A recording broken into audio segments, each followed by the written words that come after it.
Good evening, everyone. The time is 7:32. I'd like to call this meeting to order.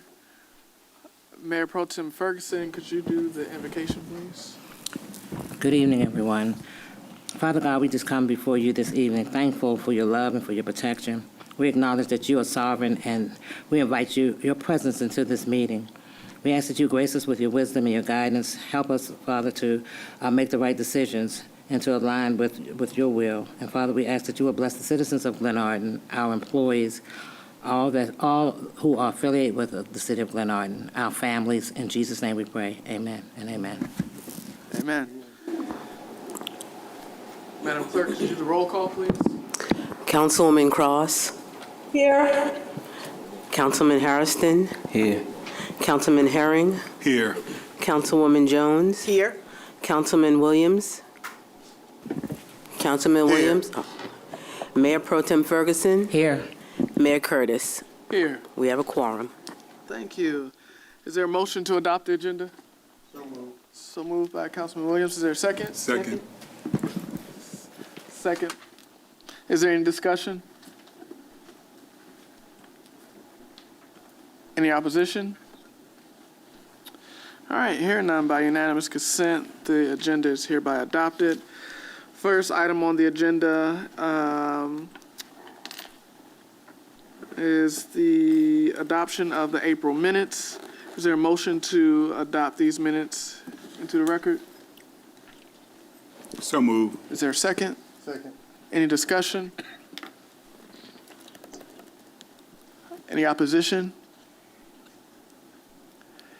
Hearing none, by unanimous consent, the meeting minutes from April are hereby adopted. Next item is pending legislation. Bless you. We have three. First up is R 30-2026, a resolution authorizing City Council of City Glenarden, Maryland, to break for recess. Madam Clerk. Resolution number R-30-2026, introduced by James A. Herring, council member. Date of introduction was May 4th. Public hearing, May 11th. Regular session tonight, May 18th. It's a resolution authorizing the City Council of the City of Glenarden, Maryland, to break for recess. Whereas pursuant to Section 304A of the City Charter, the council is authorized to cancel regularly scheduled meetings in the months of July and August, which have customarily been reserved for the City Council recess. Now therefore be it resolved by the City Council of the City of Glenarden, Maryland, sitting in regular session this 18th day of May 2026 as follows. The City Council of Glenarden does hereby cancel the regular meetings for the months of July and August 2026, during which time it will be in recess, and special meetings shall be called by the clerk to the council upon the request of the mayor or a majority of the members of the council, that this resolution shall take effect immediately upon adoption. Thank you, Madam Clerk. Is there a motion to bring this resolution to the floor for a vote? So move. Moved by Mayor Pro Tem Ferguson. Is there a second? Second. Second by Councilman Herring. Any discussion? Any opposition? All right, hearing none, by unanimous consent, Resolution R-31-2026 is hereby adopted. Thank you. Next is... For clarification, that was R-30-2026. I'm sorry, thank you. It's okay. R-30-2026 is hereby adopted. Sorry, I was looking at the wrong one. Now we're going to R-31-2026, a resolution to approve the appointment of Ms. Renee Bullock to the Glenarden Housing Authority Commission. Madam Clerk. Resolution number R-31-2026, introduced by Derek D. Curtis, Mayor. The date of introduction was May 4th, 2026. Public hearing was May 11th, 2026, and regular session is this evening, May 18th, 2026. A resolution to approve the appointment of Renee Bullock to the Glenarden Housing Authority Commission. Whereas the City of Glenarden established the Glenarden Housing Authority through the adoption of Articles of Organization and Resolution number 8-64 April 7, 1964, which authorized the execution of a cooperative agreement between the Glenarden Housing Authority and the Town of Glenarden, therefore known as the City of Glenarden, and whereas the City of Glenarden and the Glenarden Housing Authority entered into a cooperative agreement on April 13, 1964, which agreement has been amended from time to time and continues in effect, and whereas the mayor is authorized to appoint commissioners to the Housing Authority with the approval of the City Council, and whereas the mayor has appointed Renee Bullock to the Housing Authority Commission, and whereas the council has determined that the appointment of Renee Bullock to the Housing Authority should be approved. Now therefore be it resolved by the City Council of the City of Glenarden, Maryland, sitting in regular session this 18th day of May, 2026 as follows. The appointment of Renee Bullock to the Glenarden Housing Authority Commission for a term of 5 years is hereby approved, that this resolution shall take effect immediately upon adoption. Thank you, Madam Clerk. Is there a motion to bring this to the floor for a vote? So moved. So moved by Councilwoman Jones. Is there a second? Second. Second by Mayor Pro Tem Ferguson. Any discussion? Any opposition?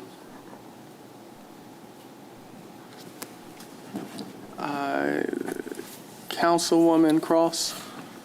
Thank you, sir. We're not doing interviews anymore for those that are being appointed on boards, as we've done many times in the past, or the appointments just by exclusion. Over. Can you repeat that? We're not doing interviews as we've done in the past for those that have been appointed to various boards. In this regard, to discover if the appointee has service time that is affiliated with or does have knowledge about housing authority rules, regulations, or the sorts. We're not doing any interviews any longer. We're just doing appointments straight from the mayor to the council. Well, the council has the right to talk to appointees if they would like. This has been on the docket for quite some time now, so if council members wish to speak with Ms. Bullock, they certainly have the right to. No council member exercised that right. The resume was sent out. She is here with us today. So, no, at this point, we are voting.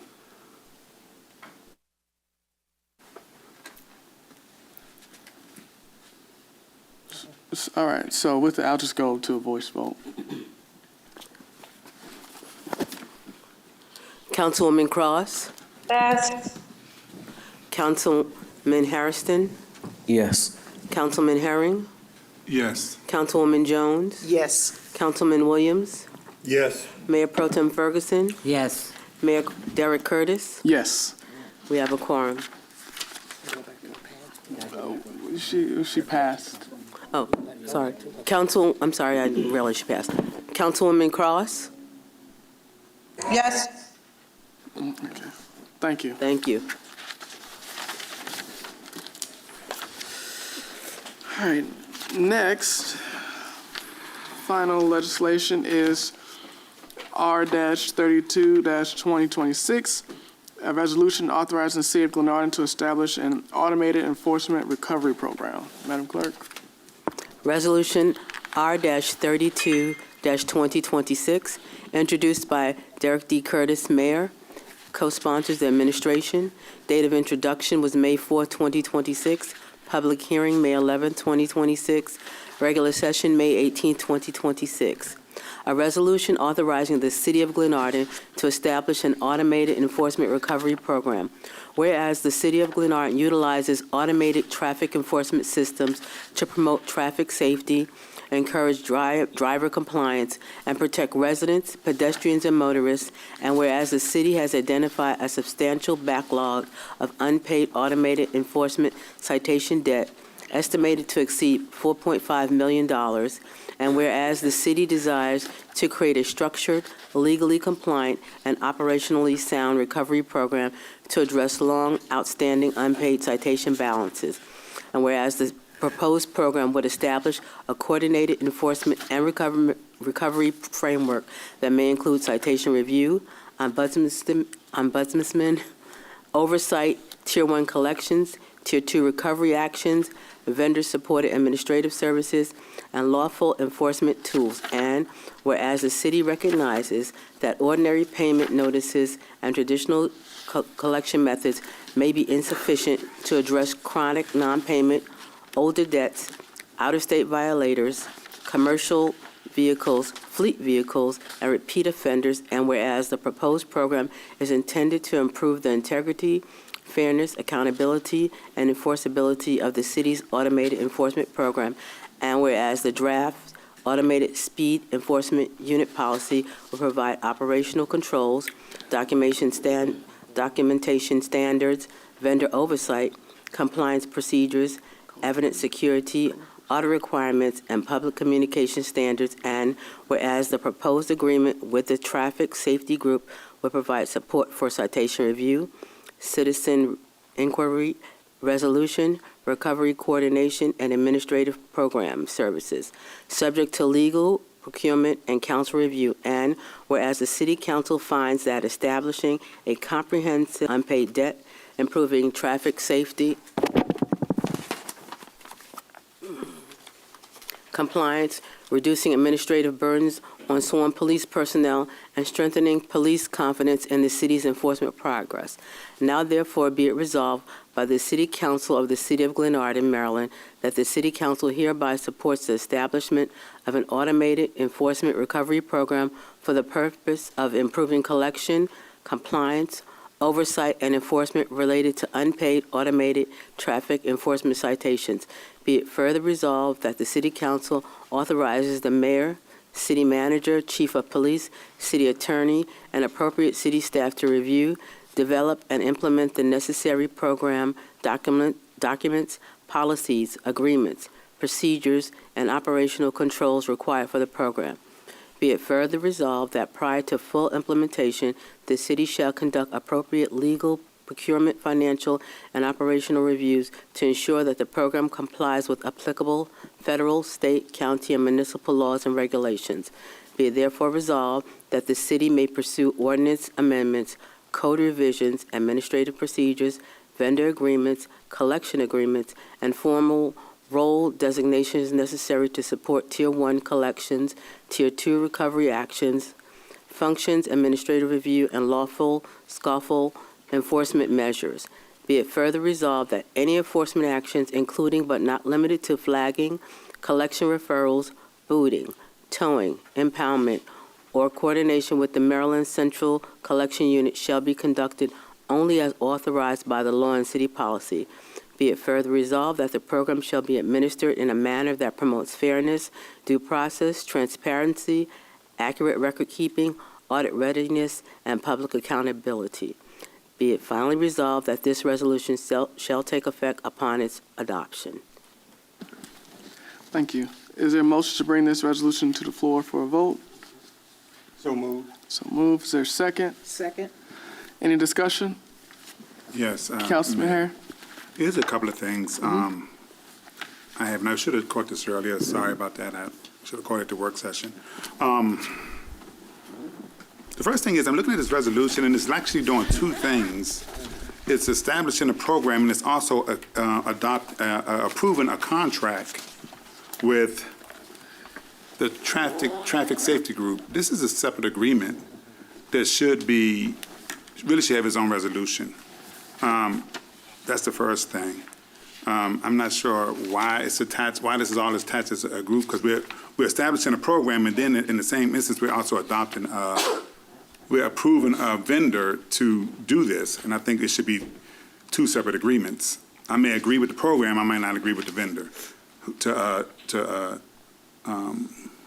do the flagging. That's the first thing. Second thing is, I think we need to stay in line with the framework of the government, where it says, there's no numbers on here. On second page, where it says, whereas be it further resolved, the city council authorizes the mayor, city manager, chief of police, city attorney, and appropriate staff. I think it says the city council authorizes the city manager, chief of police, city attorney, and appropriate staff. The mayor should not be involved in that, since this is a council city manager form of government. And also, has this been through legal review? Mr. Stewart? Yes. So last week we sent it off to the attorneys and we're still waiting. Okay. So it hasn't been through legal review? We're waiting for a response. So yes, I think we really need to wait because again, I don't know, I mean, this is a lot of contract here.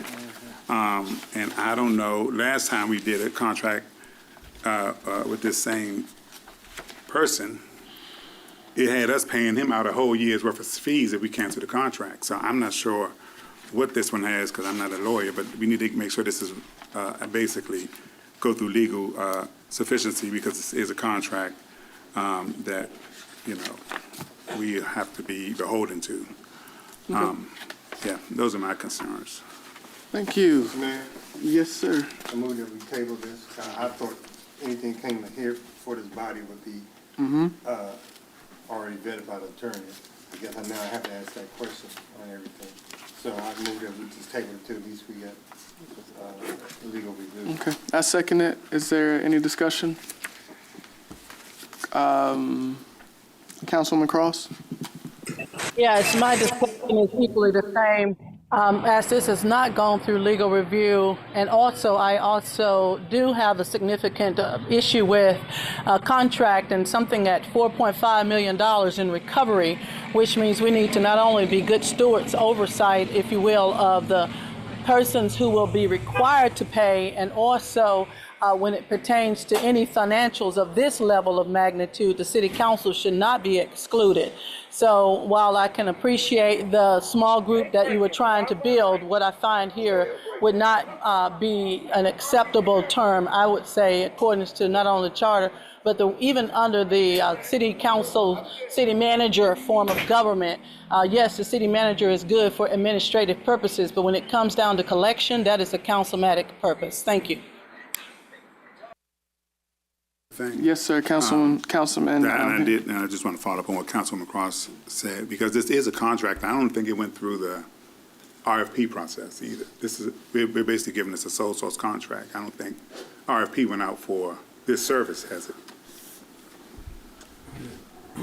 So no, I'm not aware of an RFP that went out for this contract.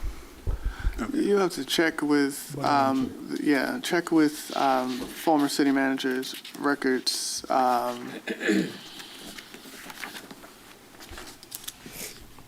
Yeah, we have to check on that and get back to you. All right, thank you. All right, any opposition to tabling this? Thank you. I'm answering myself. Any opposition to tabling this until we've had thorough review by our attorney? That was the motion. Yeah. All right. Hearing none, this resolution is hereby tabled. Okay. Next.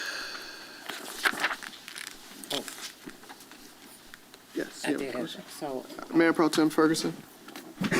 even with this being tabled, the point that Councilman Herring made to me, I also feel like this is two different resolutions. So it's going to be split as well. We can talk that, it's been tabled, so we can bring that up in the next work session, how we want to handle it. Yeah, it's tabled. We'll wait to hear back from the attorney. We'll address the concerns raised by Councilmember Herring and Mayor Pro Tem Ferguson at our next work session. All right? Was that it? Okay. Next, reports, administrative reports. Acting City Manager Stewart.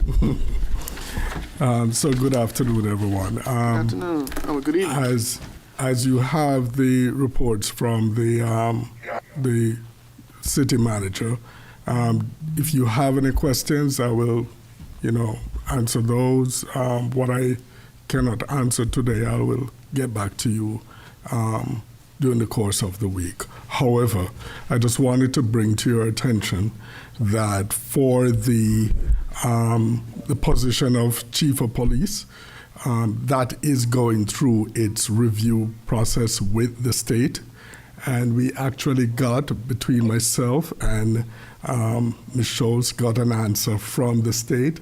The reviewer is Daniel Baumann, and he says he is waiting for some references that he has for Mr. Henderson.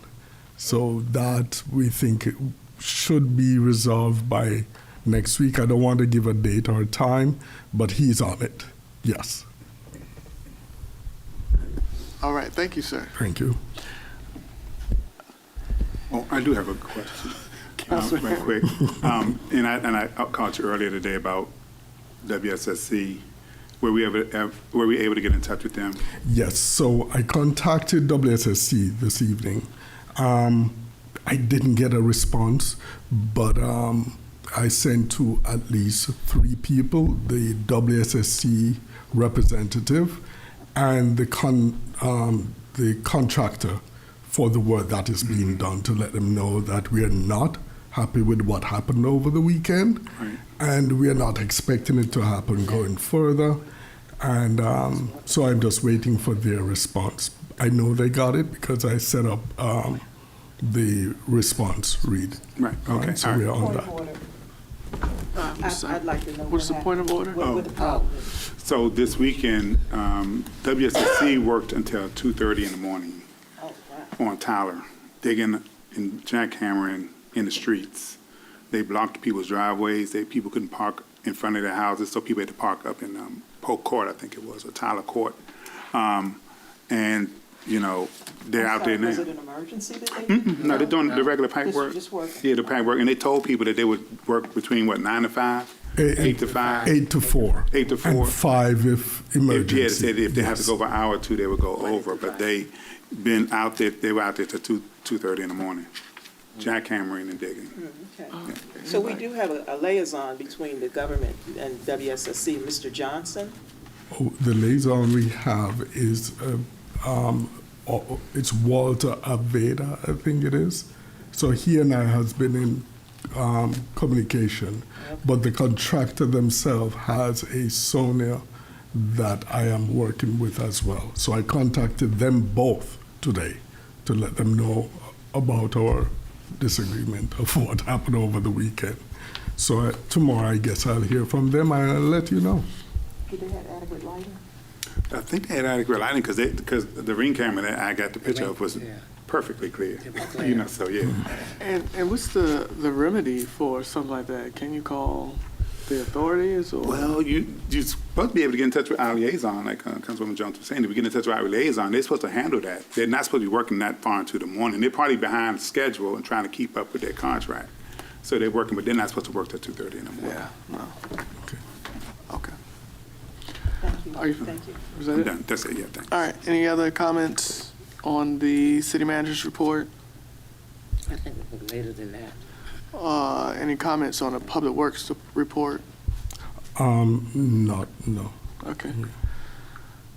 And code enforcement, I know, Code enforcement, what I can tell you is right now, our code enforcement manager is not feeling so well. it's just So- out of the office. He's out, Yeah, yes. So Okay. when he's back, he will, but we're Provide still more. maintaining operations. yes, we do. Okay. Chief of Police report. Good evening, everybody. Good evening. I'm Darren Robinson. I'm the acting chief. Everyone has a copy of my report. If you have any questions, please ask me, and I'll answer to the best of my ability. Councilman Harry, Yes. I pay attention to your finger. Yeah, I do have a question. I'm looking at your report. I'm looking at actually the first statement, the first section of your report under morale and leadership, and you have a line in here that says, our team takes great pride in serving the community, but many officers are feeling discouraged and undervalued after seeing new potential members of the department asked to serve without pay. Who's being asked to serve without pay?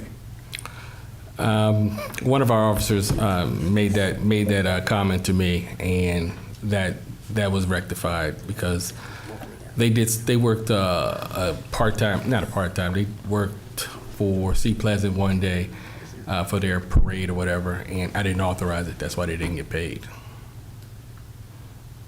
That's the way it's supposed to work. Technically, I mean, yeah, okay. Yeah, I didn't authorize it, so Right, they didn't get so paid. they didn't get paid, yeah, No. that's the way it's supposed to be, okay. Exactly. All right. Okay, all right, thank you, that's it. Thank you. Are there any other comments on the chief of police report?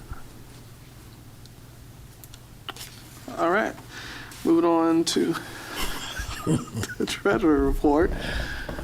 Treasurer, Yes, I'm the same. If you have any questions, I would be happy to answer. But the only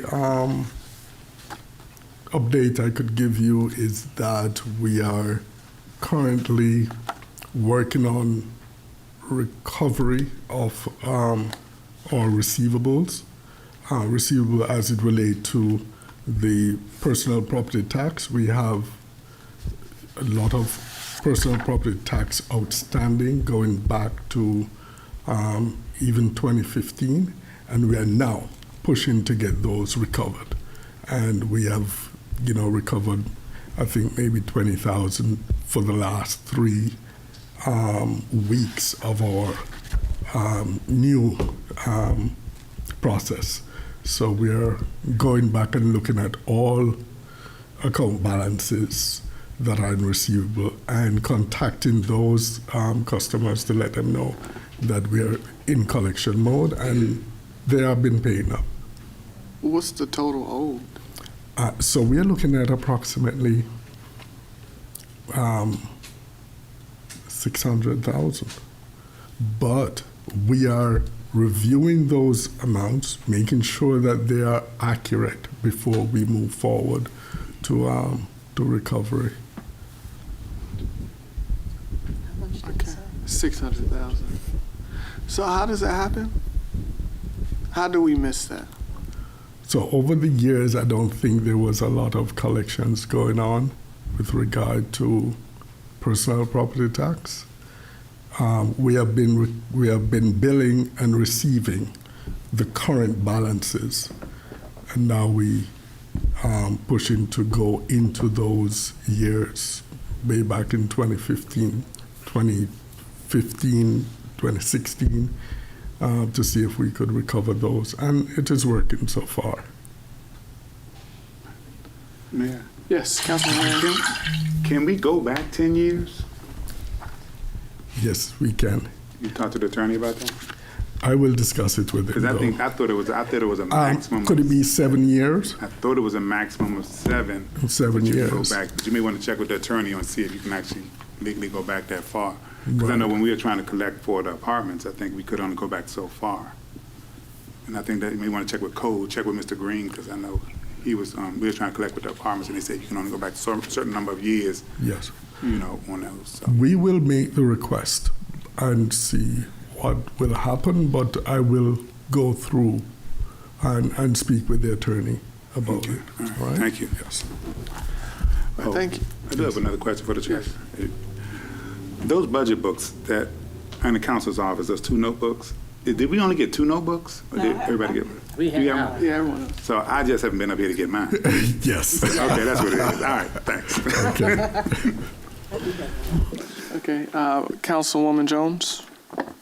Thank you. This is a question for a city manager question. I just want clarity on what you sent me pertaining to the police department's police facility. The RFP has not been presented to anyone, or it has, and we're just waiting for responses, or we've gotten a response, and we're just waiting as a council to see what those persons who have submitted. What I can tell you at this point is that I am not fully clear on if it was published.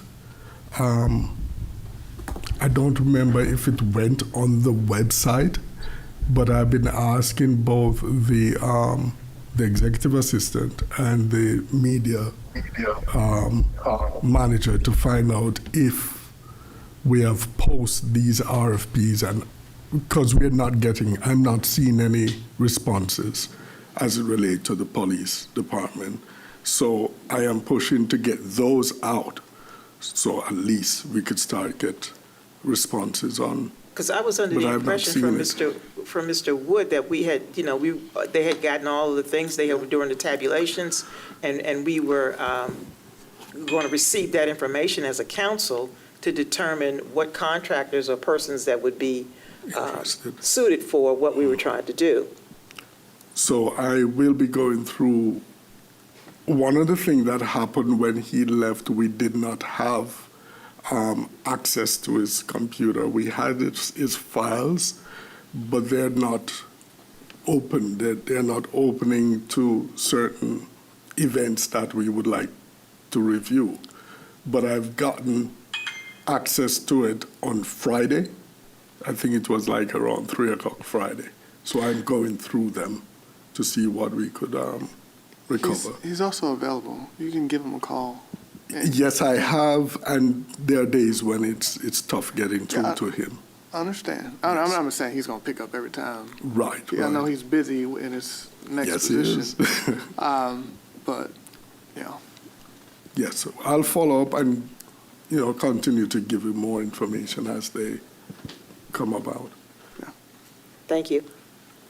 thank you. Any other questions regarding the treasurer's report? All right, here and now we'll move on to the next item on the agenda, topics of discussion. Hopefully we can go through these pretty quickly. I think they are all mine. So the first item was the stop sign, the new stop sign on Reed and Glenarden Parkway. When you're coming down the hill, that stop sign is fine, don't have a problem with it. Coming up the hill, it's very difficult to see that stop sign. It's very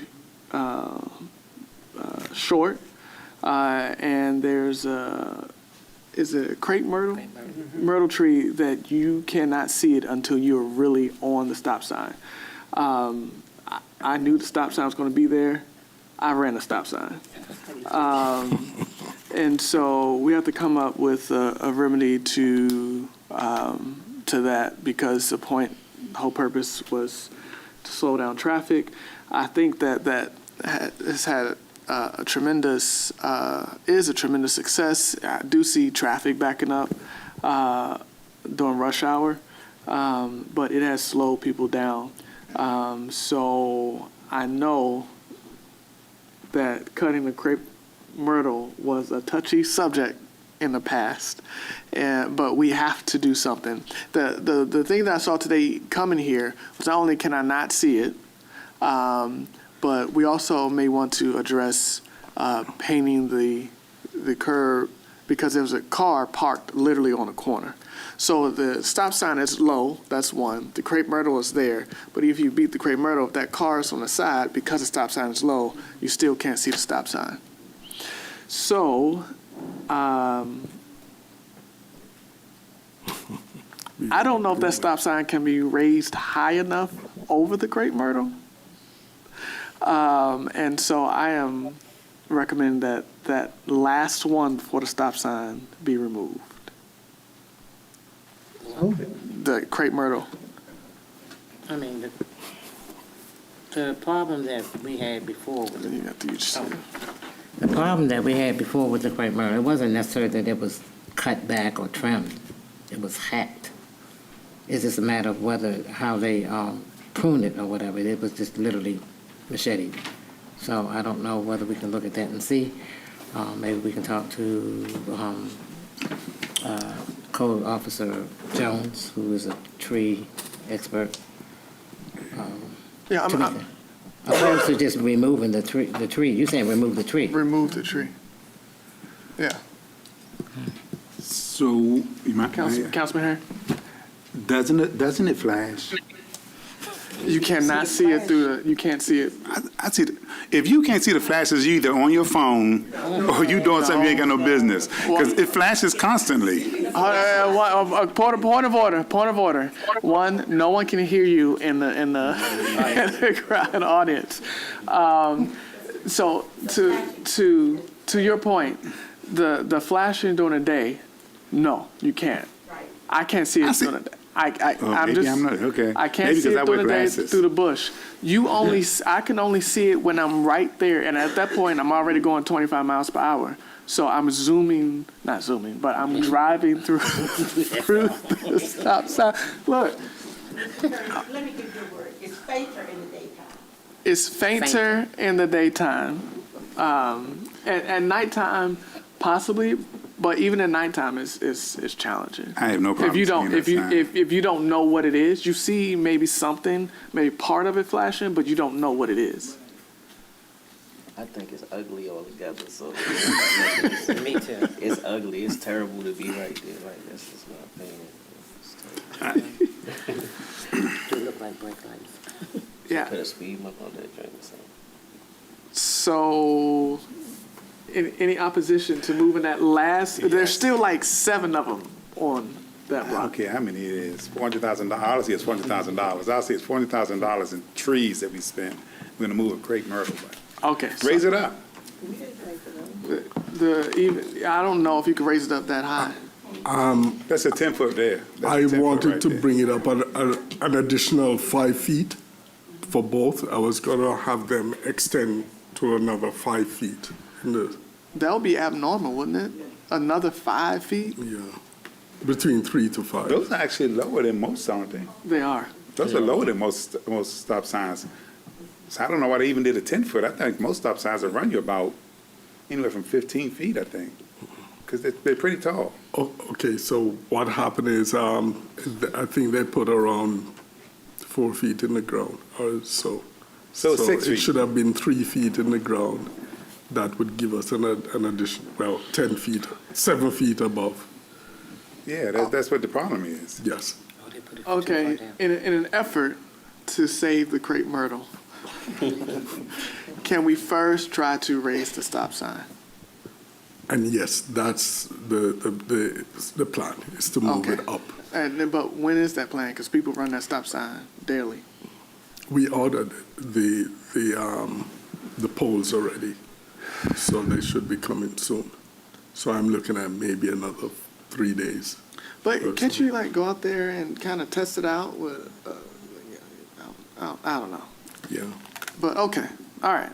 But Well, apart from that, could we prune the trees in the meantime? I think they've been pruned. They're have been? they're nice. They were pruned when it was allegedly hacked. Yeah, this isn't the time of year to Yeah, prune those. yeah. There's touch. nothing wrong with the crepe myrtle. There's nothing wrong. The only issue with it is that now that we have a stop sign there, the final crepe myrtle before the stop sign is blocking the stop sign. That's it.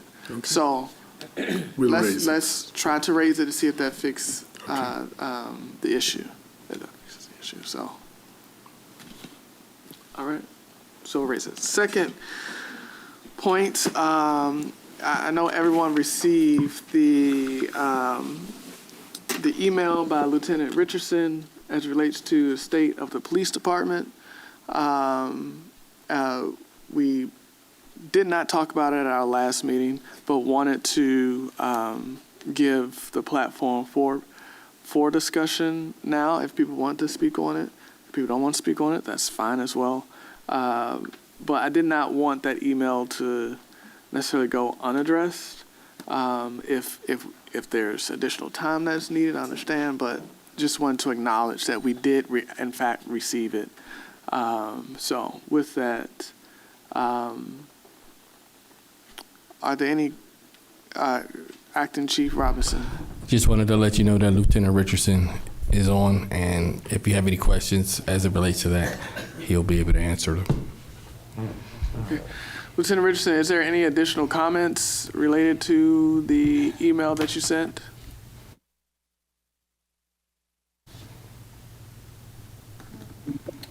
No, sir. No additional comments. Just if you had any questions about it, I thought it was self-explanatory.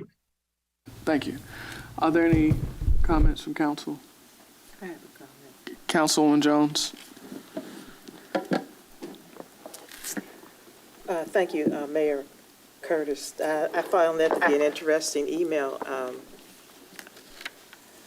It comes down to, as a council, as a city, we're going to have to do something. I am, as a citizen and as a council person, I do not want to see our department, our police department dwindle to the point that there's nothing. Public safety is always going to be a big issue, a big monetary issue in your budget.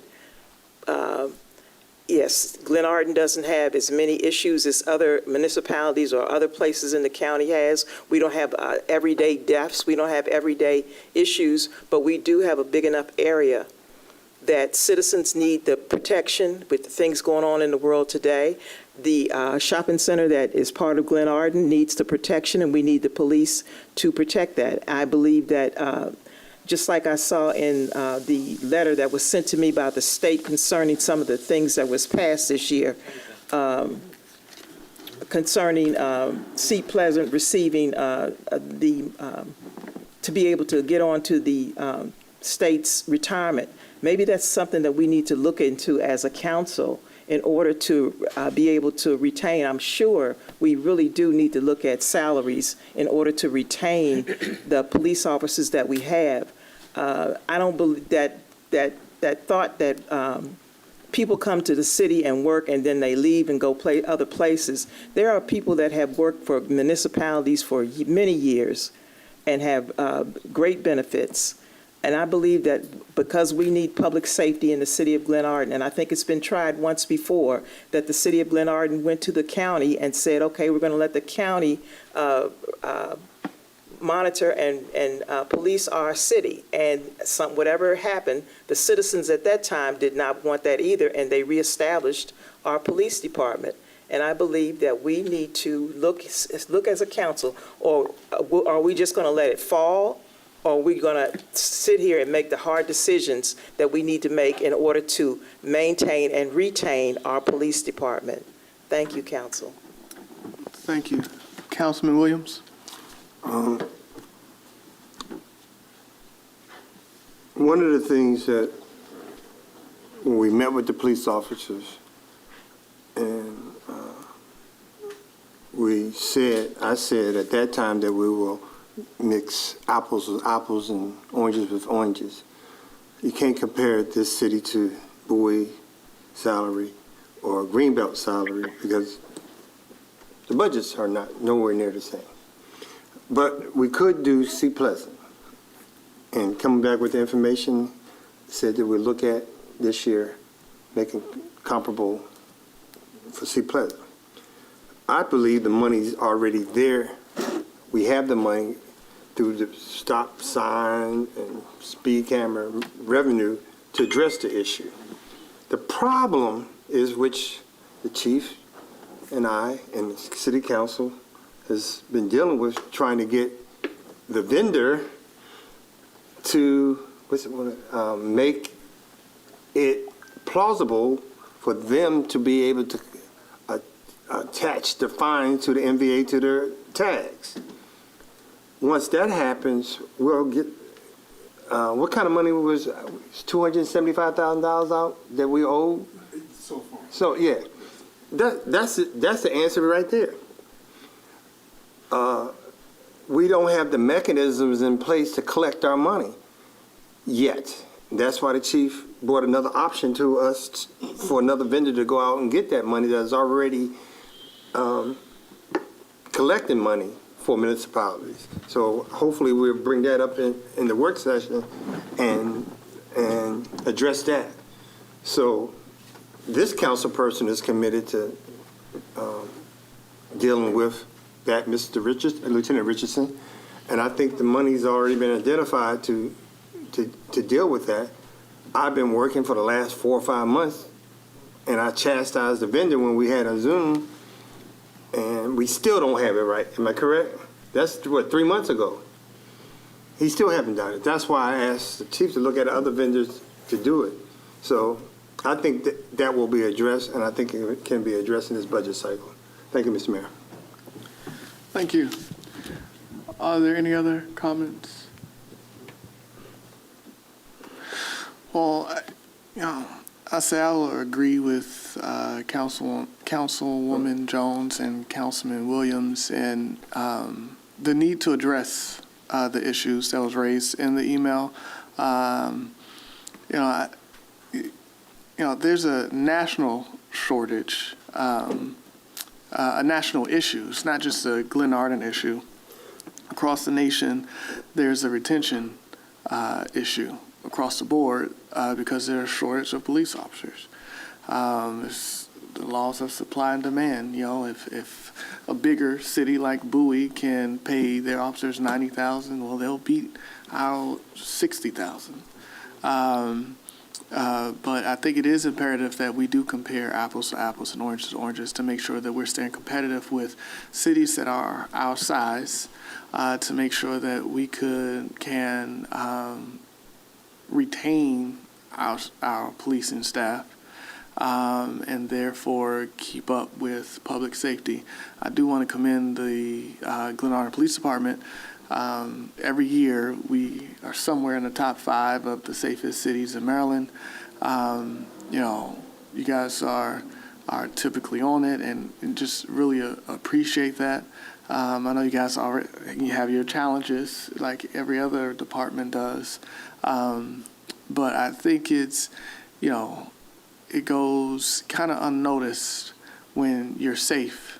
Not really paying attention to all that is done to keep us safe. Just presence alone, being able to see a police car, is enough to deter violence. And so just wanted to, appreciate the police department. I think that with morale, it's not only just pay, it's just really feeling appreciated as well. Everybody wants to be a part of a team where they're appreciated, and it doesn't take a lot just to say thank you. Now, there are some hoops that we have to go through as it relates to funding things, and we may have to get a little bit creative as it relates to how we do it without inflating the total salary line on the committed salary line on a year-by-year basis. But there are certainly other avenues we could take to compensate our officers. Councilman Williams? I just want to thank the council in the past and currently, because I looked at the May 4th Bowie City Council meeting, and I challenge everyone here to look at that. And they had a hearing about their tax rate. And they got a police department in 2006, and they never raised taxes to fund that police department. Now, 20 years later, they used up all the reserve money and hitting the citizens with a proposed rate of 20 cents. It turned out they voted for 18.5, raising their taxes. Our police department been gradually going up, but we didn't have to do that to our citizens. We plan whatever. So that's why I was saying when we got to max apples and apples and oranges to oranges. Bowie got 66 officers, and it's $20 million to run the department. But that's their whole day in. They in a $20 million deficit because they never paid for their police department. They used the reserves all these years. And now the chickens have come home to roost. So that's what I'm saying. But officers, beware what you ask for. You might go places and all over the state they're cutting. Resources are tightening because the federal government and the state cutting back. So mind that too. I understand that officers that I just saw on the billboard out there, the Capitol Police is hiring and starting off at $86,000. And that's right there in Glenarden on the billboard. So if money is what you want, there's places out here can do it, and they got unlimited funding. But again, we got to deal with our budget so we don't keep raising taxes. And we want our public safety, but we got to match apples to apples, oranges to oranges, and comparison about if you're going to be in a municipality, you don't have to deal with the stuff that you're going to deal with in Washington, D.C. You know that, Chief. If you're going to be in a big city, you got to deal with big city problems. This is a smaller city, you don't have those problems. And because, knock on wood, but I know being in the military, the mission is to come home every night. You want to come home every night. And you want to have the best tools and safety precautions to help you come home every night. Thank you, Mr. Mayor. Thank you. Member Pro Tem Ferguson? Yes, I wanted to add to, I know even with Sea Pleasant, being that I think they have fewer citizens than we have, but I do remember in 25, the mayor saying that they raised the taxes. I think their taxes are quite higher than our taxes. So they raised their taxes so they can afford to pay those rates. And I think that, part of our responsibility is to serve and to be concerned about our citizens. And the other thing I wanted to add too is that while we, do have a great rating of being one of the safest, five or fifth, sixth, but I mean that's still good in the state. I would commend and put some of that on, a lot of that on the type of citizens we have, because we have citizens that do know how to, I'll just say behave. So we have to. It's not just necessary, not taking anything away from you, but it's not just the police. It's because we have citizens that are responsible in their behavior. And so I'd like to commend our citizens as well, because they play a major part in this city being safe. Thank you. Thank you. All right. Next, the June regular session. I think a lot of our council members are going to be at MML on that Monday. And so is that Monday through Wednesday? Sunday. Yeah, Sunday through Wednesday. So we need to, if we're going to have it in accordance with the charter, we could still have it. It could be remote, or we have to move it. So I would propose that two options. We either have it and it be remote at 7:30 in the evening, or we move it to the following Monday at 7:30. When MML is the 13th to the 14th? Okay, yeah, so the 15th would be already. They raised it up. Okay, it's 3 Mondays. All They right. raised it up. Okay. Any comments? I say have it remote. Have it remote? All right. I say move it. Okay. Let's just do a consensus. The answer in the consensus is remote or move to the following week. Does everybody understand? Is it going to push everything else back? No, because that final week we would have had off. So it'll just be, instead of having that last week off, it will be the prior week. Let me just make sure, because I think it's actually.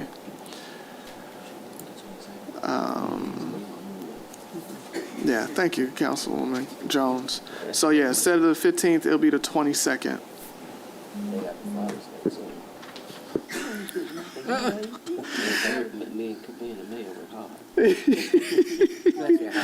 That is true. All right, so everyone has their vote. So the options are to move it to the 22nd at 7:30 or to have it remote. Madam Clerk, could you do the roll call, please? Remote on the 15th at 7:30 or moving it to in-person on the 22nd. Councilwoman Cross? Councilwoman Cross? Councilman Harrison? 22nd. Councilman Herring? The 22nd. Councilwoman Jones? The 22nd? Councilman Williams?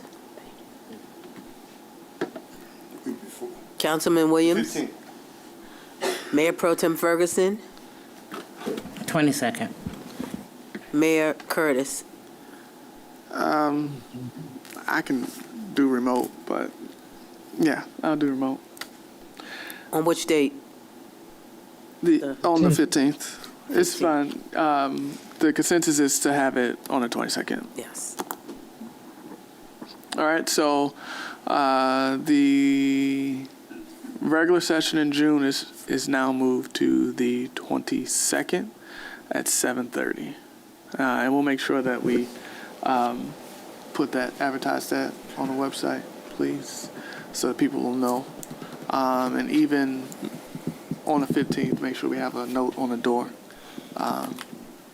that the meeting has been moved to the 22nd at 7:30. Mayor, yeah, I was going to ask if they can put the sandwich boards out at least a week in advance so that they know, since we're changing that date. Okay. All right. All right, last item of discussion. Council members, I think all council members, received an email it came from Michelle, right? Regarding assistance requests from Judge Sylvania Woods.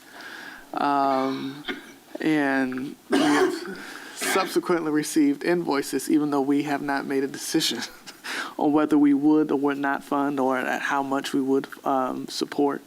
And so I wanted to bring this to the council so that we could respond accordingly to Judge Sylvania Woods.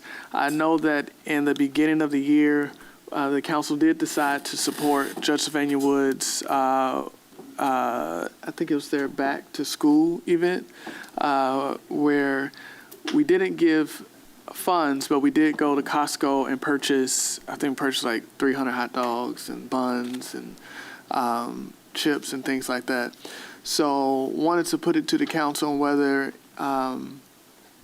council was also interested in at least in supporting some activity. There was a lot in that email. Some I probably would support, some I would not support, but open to council discussion. Mayor Pro Tem Ferguson. I would just like to add that Judge Sylvania Woods is a Title I school, and while they do receive, I guess, the regular school budget, they also do receive supplemental federal funding, and I don't mind, helping with a lot of, with some events such as, maybe like we did before, buy some hamburgers, hot dogs, or whatever. But what they're asking, I would say absolutely not. This is $7,000. And like I said, they get, from what I understand, they do get the budget, school budget, and they get federal supplemental federal funding. So I don't know how they came up with just sending us invoices to pay for a $5,000 medieval event and then a $2,000 spaghetti dinner and $500 some dollars for cake. I think this is absurd, and thank you, Mayor. Before I go to you, Councilwoman Jones, just to outline at least three things on here. College and career fair scheduled for May 27th. Might be too late for that. Asking for refreshments.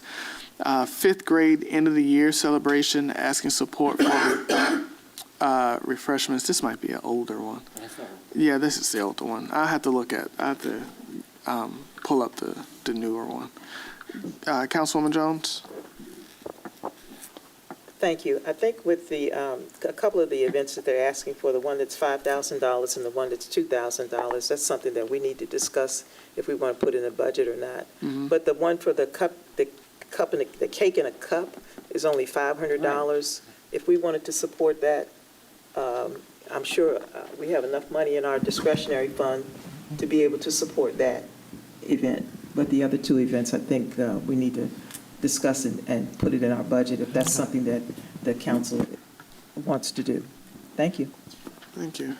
Any other councilman? Yes, can I ask, how did we even get to this point? What would make them send us these invoices? I've been on here 20 years and they've never sent us invoices of that magnitude. So who gave them the idea, or who gave them the idea that they can send us $5,000 invoices and $2,000 invoices for programming?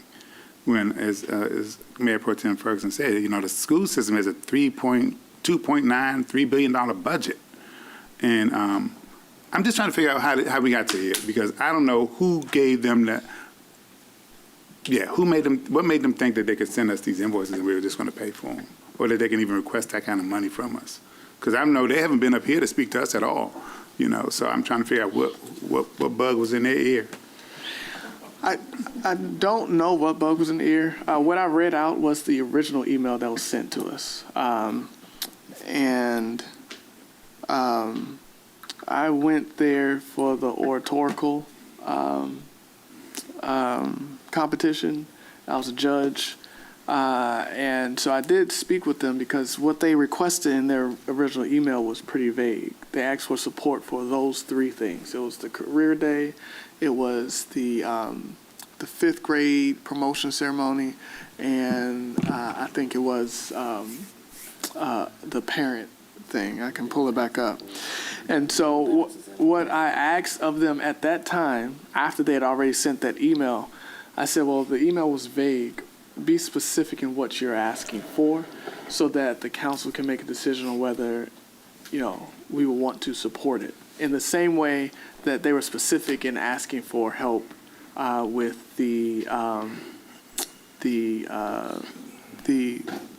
books and the back to school event. So I think, but as it relates to how the original email came, I don't know.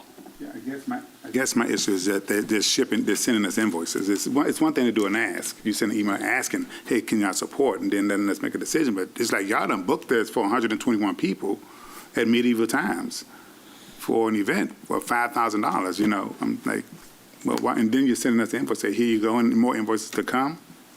Yeah, I don't get that. So, all right, thank you. Councilman Williams? Do they have an active PTA? I don't. I don't think it's as active as most. I think that's what the problem is. Because that's what I was saying. The PTA should be the ones funding this. This is a PTA function. That everything they're asking for, the PTA, and my being mayor, and PTA handle all that. You never come to the city for this kind of stuff. And I agree. I mean, I know you told them to ask. Be careful what you tell somebody to ask, because they asked, and in my opinion, the answer should be no. Now I agree with Councilwoman Jones that we can agree to give some money out, you know, $100 each out of their, if you have it, or $50 of your discretionary fund to give them. I don't have any problem with that, but this is a bad precedent.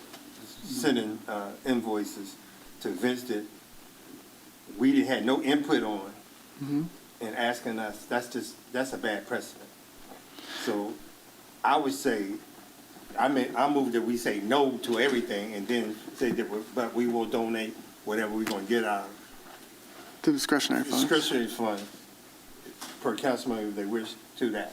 And I give $100 out of mine. I think I have to do that. So. Okay. And just to be clear, I did not ask them to ask. I did not ask them to ask. I asked them to be specific. You asked them to be specific. They had already asked. Well, they got the specific though. I'm sorry. Go ahead, Mayor Pro Tem first. Thank you, Mayor. The original, that was, I think there were 2 or 3 emails, but originally they were asking for, I mean, it was so much stuff, moon bounds, all kinds of stuff, and that's what I think where Mayor said be more specific. So when he said that, they just switched up. No moon bounds, nothing. They went just big, large. And so, but at the same time, I mean, they were just asking for everything, and it seems like, you know, the events that they were having, they just, you know, we're going to have these events and we're going to ask the city to pay for them. So for me, I don't have a problem giving $100 to pay for the cake pops or cups, which I think there was $524 or something like that. But definitely we need to communicate with them concerning this, because I sent in this, but it looks like, and the invoice looks like they reserved it's medieval. They have dinner for 120 people, $5,000. And then, like I said, the spaghetti dinner is for another grade. Well, I think the medieval is for the 5th grade class, and then they got 3rd grade class and spaghetti. That was $2,000. And I just said, I've never seen nothing like that. So thank you. I do want to be clear, though. Even though I did not, ask them to ask, some may have a different opinion. I don't have a problem with them asking. The worst we could say is no. Now, I did not tell them to send the invoice, but in my opinion, our children go to that school. I think that spaghetti program is to help feed people who may not have dinners at home. And so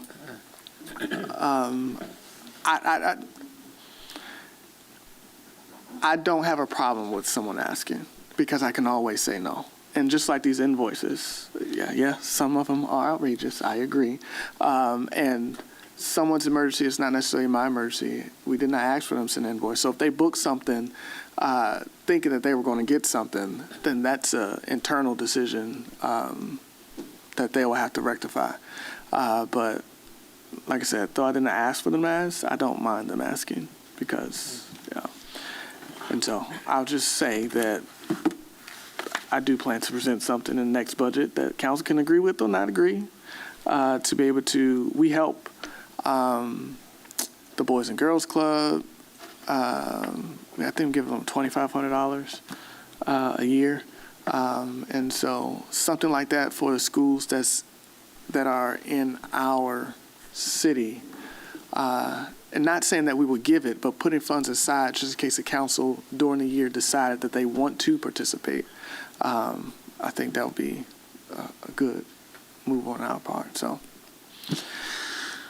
all right. With that, that is the end of. So please. Is it going to be a second or die? Oh, you made the motion to say no?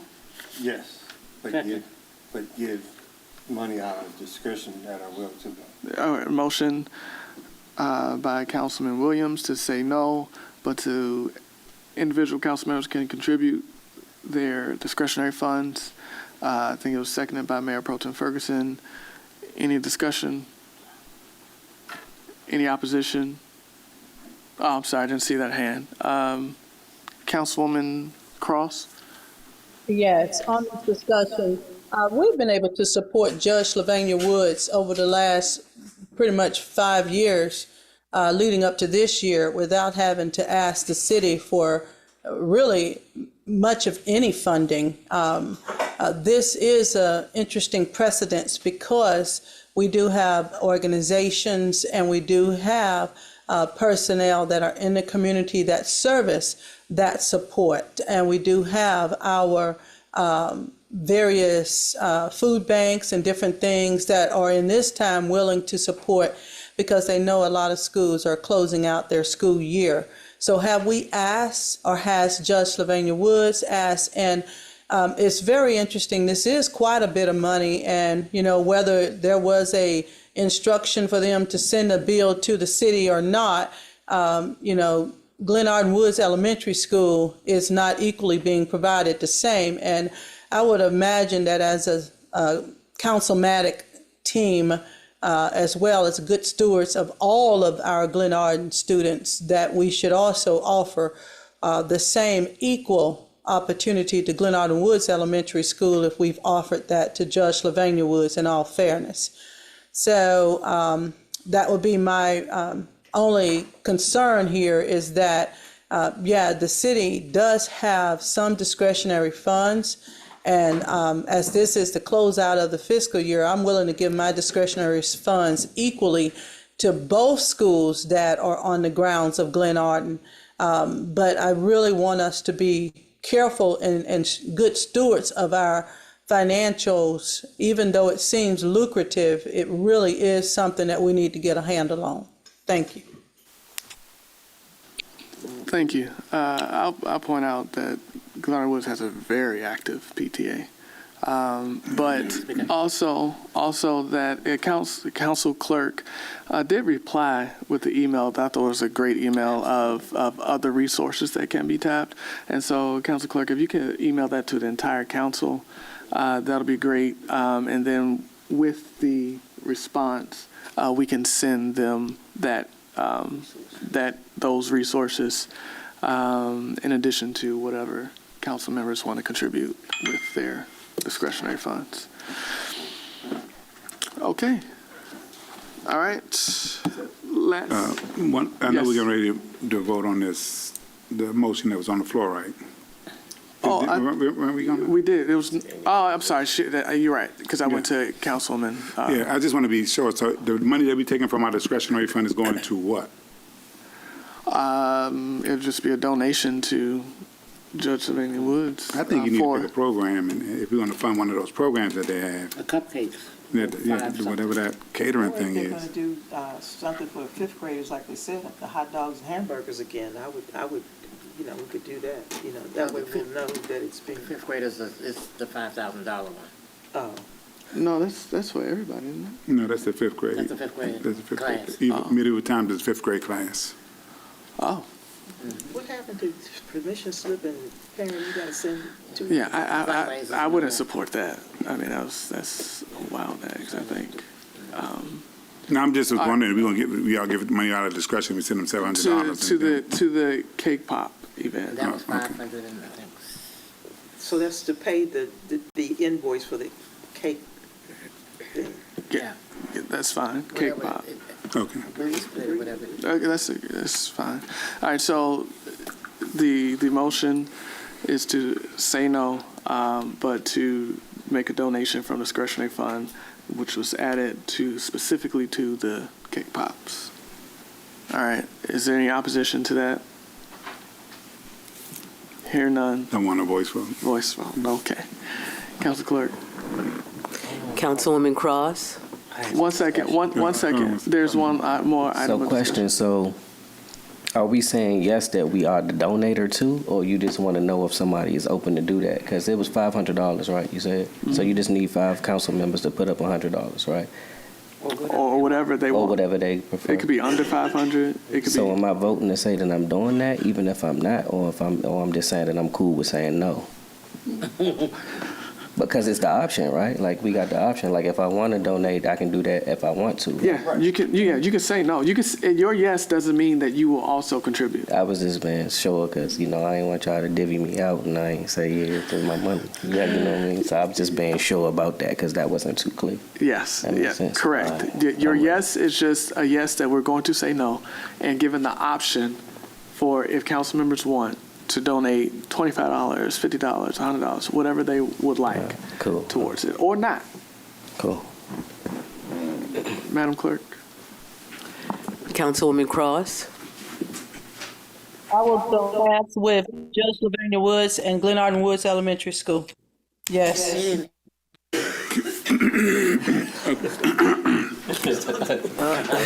Okay, yeah, the question on the floor is just for Judge Sylvania Woods, correct? Yes. That's all I wanted to add. Yes. We have not received anything from Glenarden Woods. So the question is for just Judge Sylvania Woods, not for Glenarden Elementary, correct? Correct. We're only talking about Judge Sylvania Woods. So Councilwoman Cross? Yes. No, though, because we're not saying yes, we not agreeing with the program, bro. This shit is starting to get confusing. Yeah, it really is. The motion on the floor is to say no. It's to say no, and if council members want to give the option, if council members want to offer the discretionary funds to support, that they can. Okay, so to clear this up, so the motion on the floor is just no, that's Just it. no. So in separately from that, we can get in touch with the clerk and tell her how much we want to get from our discretionary, or the treasurer, or whoever. Yeah, Okay. You don't all need two right. Be motions specifically for the cake. for the cake, event. yeah. for the cake. and Right. everything, okay. Okay. So we just need to know, we got you, man, let's go. All right, so, yeah, okay, now we're switching, it's the same thing, but that's fine. that we're going to say no and offer the discretionary For the cake. for the cake pops. Yes. All right. Who? Okay, we're going to start again. We made it, though. It was a struggle. Councilwoman Cross. Yes. Okay. Councilman Harrison. No. Councilman Herring. No. Councilwoman Jones. No. Councilman Williams. I'm confused again. What? No, what? We saying no to With all of the the invoice that programs. they I sent. thought we would say yes to the motion that was put on the table. That's what we were doing originally. The motion that was put on the table was to say no to all the program, the money that was asked except for the pop. It's the exact same thing. Your no is in agreement with what do you say, yes or Councilman no? Williams. Your no is in agreement with Councilman Williams. It was the same thing, but it was confusing people. So it's just no. Your no is in agreement with Councilman Williams with what he proposed, which is to say no to the school. No. No to the school. Thank you. The excuses online. No. They looking like y'all should be in Judge Sylvania Woods. Yeah, all right, so, yeah, it's done. We're going to say no to the school, No to the school. and council members can offer discretionary funds. Please, you have, thank you. We good now. All right, citizens' comments. How about that? That's not hard to do, hopefully. All right, now this portion of our meeting is for citizens' comments. Please raise your hand, state your name, what ward you're from, and you'll have 5 minutes. And I will warn you that if you have questions, please ask all your questions if you do not want the answer to be a part of your 5 minutes. Because if you wait for an answer, that is a part of your 5 minutes. So with that, I saw 2 hands, but I saw Ms. Williams first. Wilson, sorry. Ms. Wilson? If you're online, please raise your virtual hand, and then I'll put you in the queue. And then next up will be Ms. Smallwood. And then I saw Ms. Armstrong behind her. And then Ms. Bullock.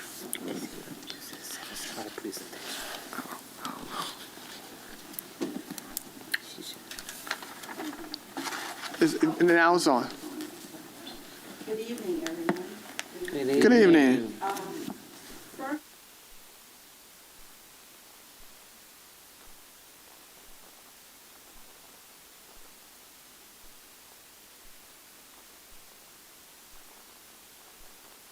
Is your mic on? It's showing red, so it's on. can you hear me? It should be green. Well, I'm talking about at the top. At the top, when that pushes, the red light comes on. Go ahead and type. I got you. Yep, it's there. I hear Okay, you. so you can hear me? Yep. Yeah. Oh, okay. I was just reminding you that that was a voice, it was asked to be a voice vote. So I would assume that everybody would have voted, but I didn't hear everybody vote on that last motion that was on the floor. Okay, so this is my concern. I'm asking the council to reconsider and rescind the legislation that was passed for to have a 4-way stop signs at Polk Street and Tyler Street. Currently, there are 3 speed humps on Polk Street and 2 speed humps on Tyler. Since the speed humps have been installed, cars are not being driven as fast as previously. Also, there are more cars parked on both sides of the streets from Polk to Tyler, so cars can't go fast, and cars are now have to yield to one another.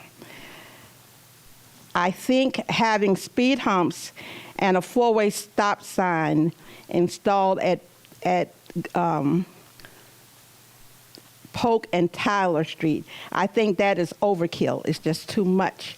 And I think what happened is because there was a delay in the speed humps being installed, and so and it has caused, that would cause an overkill in trying to bring a solution to the speeding problem that was on Polk and Tyler. I just wanted to bring that to the council's attention, that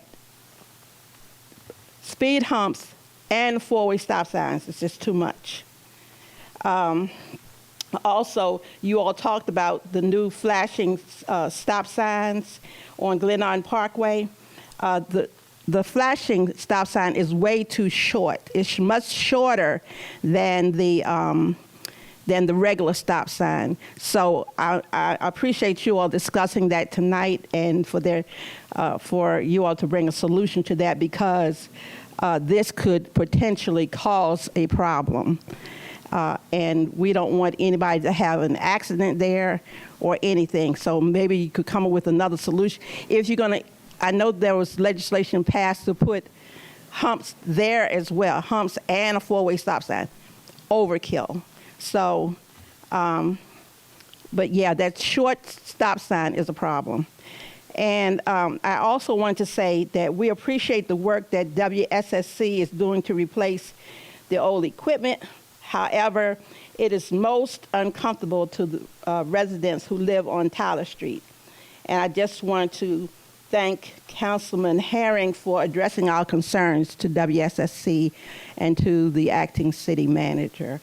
And also we appreciate Ms. Ferguson.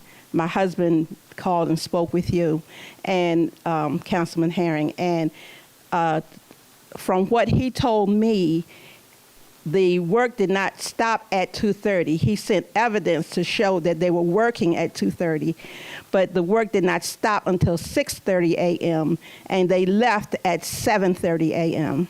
So it was very disturbing, to say the least. My husband said he didn't get any sleep at all that night. I myself, I can kind of like sleep through anything. But it nevertheless, and my neighbor next door to me, they've had trouble getting out of their driveway because it's right, their driveway has been blocked off. They were blocked in their driveway and had to drive across their lawn. So I appreciate any help that we can get on making some corrections to that. I understand that it's not going to be perfect, but if it could get a little better. And I appreciate code enforcement for working with us, because there are times we have to park on our grass, on our lawns and that kind of thing, in order for there to be enough parking. Thank you. Thank you. I have a question. Was there a warning that went out to residents, or did they just show up? No, so we sent out warnings. I had media as well send out email blast and so on for the event that was going to take place, and I also shared with the council what was going on.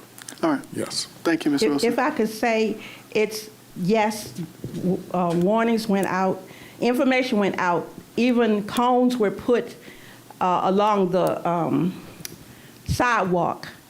But the time element, that's the problem, the time element, because it's supposed to be from 8 a.m. to, first it said 4 p.m., which it might go over somewhat maybe to 5 o'clock. Mm-hmm. But the wee hours of the morning is just not, it's very unacceptable. Understood. Thank you. Thank you. Ms. Smallwood?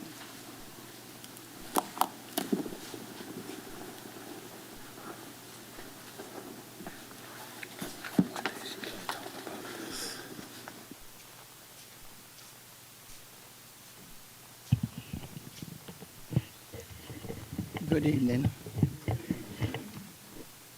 My concern is with... Can you put the mic towards you, please? My concern is with Resolution R32, 2026.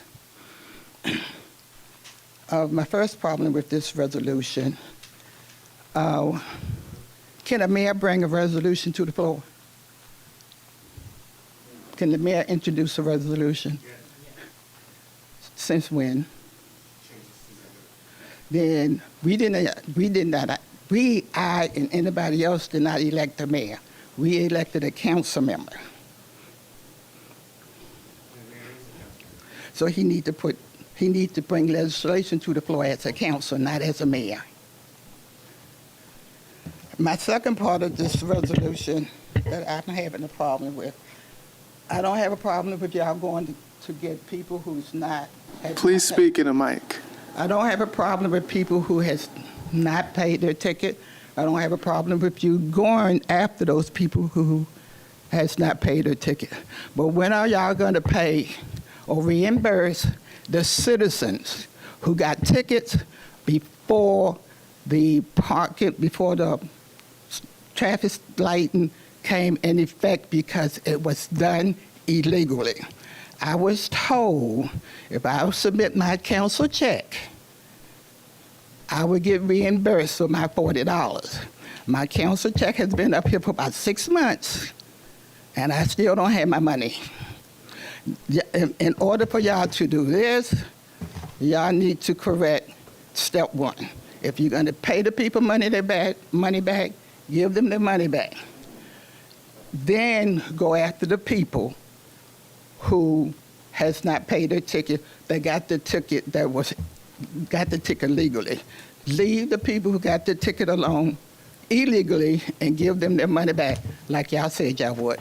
And I would sure like to get my $40 back. Thank you. Thank you. Ma'am?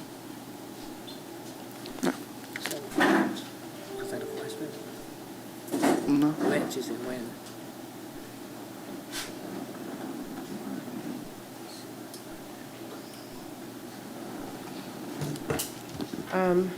My name is Vanessa Armstrong, and I'm here to express my concerns about all these cameras, speed bumps. Oh. Yeah, thank you. Can you hear me? Yes, Okay. thank you. It seems like there is some kind of camera, speed bump, stop sign with cameras on every block of Glenarden. And if I'm not mistaken, I don't even think Glenarden is that large of a city to have all these mechanisms all over the place. I could see Silver Spring, Waldorf, but the city is not even a congested city. So I'm not understanding why we have so much. It's a deterrent. Now my cousin is telling me she's not coming to Glenarden to stay with me when she comes in the city. She's actually going to stay in Upper Marlboro or somebody. So now it's getting so that people don't even want to come visit you because she got a ticket coming here. I've had a few myself. So I just would like for someone to evaluate the necessity to have all these cameras and stuff. And literally, from my house just to the highway, I'm passing at least four cameras. And I don't understand why we need one on every block. If you drive around, you're going to find in certain areas that every block has a stop sign, a camera, and I was surprised with the stop sign with the flashing lights, camera. I don't understand the need for it because I don't know if the camera is still working, but we already had a camera there. And now we got a stop sign with cameras. The city is not that busy. And where they at, 5 or 6 cars to go by in 5 minutes? So I just think y'all need to really evaluate because it's getting to the point that if my basement was clear, I would be out of here because it's a nuisance. It's a nuisance to go over the bump. Then while you're going over the bump, you see ahead that it's a stop sign with flashing lights. So I think the city is oversaturated with this stuff. So thank you. Thank you. I'll add, to respond to the camera, the stop sign with flashing lights on Glenarden Parkway. There's not a camera there. It's just that piece is just, it is solar. So the lights feed off the solar. So there's no camera on Glenarden and what's the cross street? Reed. To answer your question, was there any study done? Yeah, there was an assessment done where speed bumps were put in place where people had issues. For example, that stop sign that's on Reed and Glenarden, there has been, for years, people zooming down. I've never seen it. There was actually a car that flipped over. We have two of those. One car. There's been several accidents. There have been several accidents on that strip. If you go into the Woodmore community, because the two speed bumps, well, actually there was additional speed bumps added to Glenarden Parkway, but in the Woodmore community, there have actually been cars that have driven into homes. Several cars. Speed bumps, I don't have it's really not an issue. It's the cameras, especially with the schools on Glenarden Parkway. It would be nice if we can have a timer on it that between 8 and 10 o'clock you get a ticket. And after that, because to have all this for a school where they end the school I understand. 8 o'clock and then it's just too much. Yeah, because the issue, I get it, and I'll finish it off with this. The real issue with, you say you had the issue is with the stop sign cameras. And so the issue with that is that these cars are not stopping, and there are constant kids crossing the street, whether it be during school hours or whether after hours when they're playing or just walking down the street or walking to their to their friend's home. These cars will not stop at the stop sign. They'll just roll through. So they don't wait for pedestrians. And so in order to keep pedestrians safe, particularly the kids that are walking across the street, that's why the stop sign camera's there. It's not really a revenue generating option. It's to really stop people from rolling that stop sign and coming to a complete stop, looking both ways before they move, which is the intent, which is the reason of having a stop sign. A lot of people roll through stop signs. The point of having a stop sign is to come to a complete stop, to look to your left, to look to your right, to make sure there are no pedestrians across the street, and then you can proceed. There's so many people that will either just roll through the stop sign. There's so many people that will actually go through the stop sign, stop, pass the stop sign. They've already turned, and then go. And so, hopefully people, if they get a ticket, they will stop, and the fines, the revenue will come down because more and more people will be stopping at the stop signs. And once you get past the stop sign, then you got cameras on Martha's Gate. This is what I'm talking about. It just seems to be everywhere. I'm on edge when I drive because, I don't know what is waiting to give me a ticket. It's just, and Glenarden's not more than 3 mile radius. I don't understand. Completely understand. Thank you. Ms. Crutchfield? Yes, can you hear me? Yes. Okay. So I have two concerns. I'm going to try to talk loud as I can. I have two concerns. The first one is I paid for the community center. That was May 11th. They charge $100 for the actual cost. The $200 was for the additional hold on your card, right? Fee. Then the event is June 20th. So from my understanding, May 11th, I paid the $300. The event is June 20th. I don't receive my $200 back until 30 days after June 20th, which would be July 20th. I'm really concerned about you all holding $200 of my money for 30 days. When I do a rental car, they don't hold it. They hold it 3 to 5 days, if that. But 30 days afterwards, I'm not quite understanding that. And I was told that was done by the council. This is why I'm coming to you all. That's one incident. The other one, if someone can answer that when I'm done, I appreciate it. The other incident is this gang car drive street takeover. So I know you all are aware of it on Glenarden, right here at, not Glenarden, my street, which is Ruby Lockhart Boulevard. It's been about 2 or 3 weeks. My head is kind of all over the place since I lost my mother and buried my mother May 2nd. So, but anyway, they were coming. I happened to be up packing one night about 1:30 in the morning, and I heard all these cars. I thought it was just people outside, but then when I looked, these street gangs, the car takeover, they were like 100 coming at one time. And I called the police. I saw police out there, but then the police like, those might not be real police. So we're gonna try to send police. They said, several people had called. So with that being said, it happened. So it went, they scattered, they came back, they were coming out different areas, coming down this street, that street. It was awful. Then they got them out. Then 2 weeks later, I thought it was done. Here they come again. I'm like, okay, this is starting to be too much. The police came, don't get me wrong, and they were pushing them out. Again, they played with the police.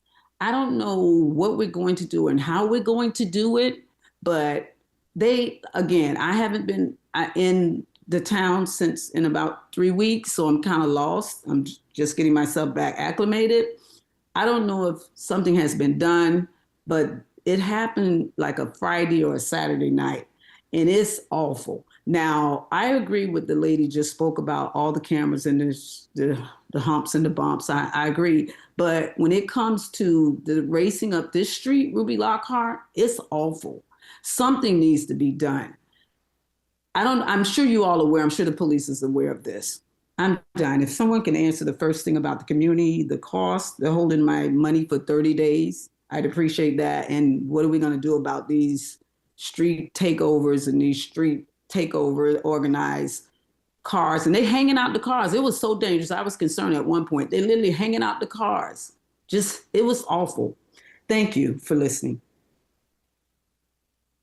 All right, so to address your first issue, we can look into how long it's taking people to get their checks back. I'll be interested to know. There are several people I know that had refunds. I think the policy is up to 30 days, but I don't think that it is taking 30 days in all cases. I don't want to put people on the spot, so I won't. But we can look into how long it's actually taking for people to get their deposit back. If we could take a look into that, please. Yeah. Okay. Thank you. And Councilman Williams? When did it go to $100? I thought it was $50 to rent the room. No, I did too. The new Rewrite.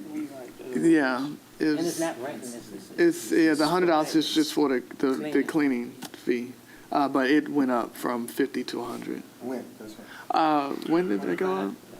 Last year when we redid the go room rules. Yeah. Also, just let me also add, also the 30 days is just to give finance enough time to be able to process. So, I mean, I got mine back in like a week or so. So. Thank you. Yeah. I appreciate that. So yes, Ms. Crutchfield, it's just up to 30 days. It should not take 30 days. As relates to the, before you get to the street takeover, I'll just say a piece of advice that my father-in-law actually gave me. If you're always doing the right thing, you have nothing to worry about. If I'm doing a speed limit, I don't have to worry about a speeding ticket. If I stop at stop signs, I don't have to worry about a ticket. And so these mechanisms aren't intended to get law-abiding citizens. So I should not be worried if I am doing the right thing. The only people who, I'll digress. If you do the right thing all the time, you should have nothing to worry about. Please drive the speeding limit, because it's up there for a reason. And please stop at all stop signs. Thank you. As it relates to the street takeover, Chief, did you know about it? Well, I know about street takeovers, of course. Well, when I said street takeovers, it's all over the metropolitan area, D.C., Virginia, Maryland. It's everywhere. We have had meetings. Well, I've been in meetings with Prince George's County, and we've collaborated on how to deal with the street takeovers. Like I said, not too many of them happen in Glenarden, but the problem is when we're pushing them, when they're being pushed from one location to another, they all spread out and then they just branch out into different areas. So I'm sure that that's probably what's going on. But we're working on legislation, stiffer legislations, more serious legislation, because we don't really have that much legislation that can handle this. But we're working on it now, so these guys, they can be arrested and things of that nature. So that's coming up. But like I said, if they're on your street, just continue to call us. Like I said, it's not just going to be Glenarden, it's going to be Prince George's County as well, because we're all working together to tackle this problem. It's a big problem. I agree. And Thank you. Ms. Crutchfield, unfortunately, 5 minutes have expired, but thank you for your comment. That street pickup is dangerous, and it is happening. I'm done. Thank you. Are there any other public comments? Oh, I'm sorry. Ms. Bullock. He didn't. My name is Renee Bullock, and I'm a Glenarden resident. My question is, when will the speed bumps be installed on Glenarden Parkway? Huh? What? I mean, from where this place is going down Glenarden Parkway, or will there be speed bumps? There may not be speed bumps. So We need it.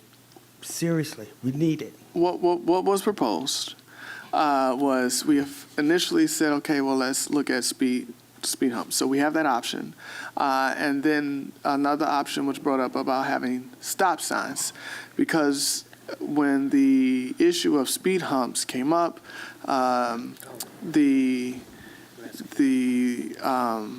it was combated with the public emergency vehicles being able to go over those speed humps. In case of emergency, it slows them down.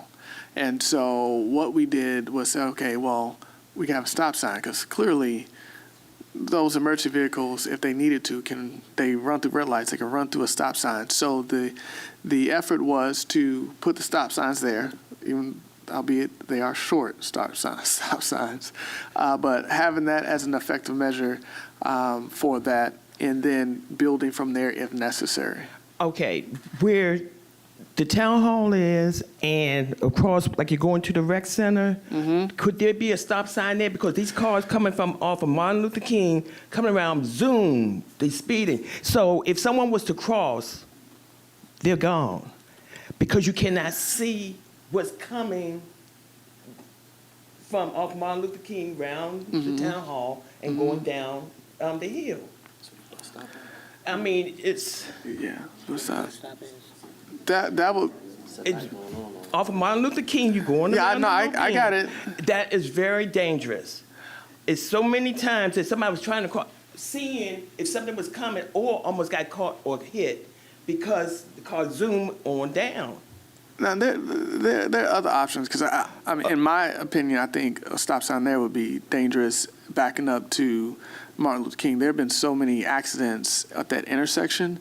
To put a stop sign there, especially during rush hour, will back up traffic into 704. So what can you do? If there's actually a bodily injury because somebody's trying to see what's coming, and you have to almost let it go out into the street, make sure nothing's coming so you can cross the street. Mm-hmm. And another one, I had been requesting a speed bump on my street on Johnson Avenue. I remember. Yes. Is there anything in the budget for a speed bump? Because it's really, really needed. So, it just happened at an interesting time where our former city manager left. I think before he left, he said that there was money left in the budget. So we still have to do our due diligence with, how much money is left in the budget, and make sure we check our boxes. But Treasurer Stewart has been elevated to acting city manager, so we're trying to juggle a lot right now. So we'll. Do y'all need to just sit there and see if somebody high up? It's just coming down. Don't stop at the stop sign. Zoom on around. So I mean, it's bad. Yeah, and another option, and All options are on the table as it relates to traffic safety.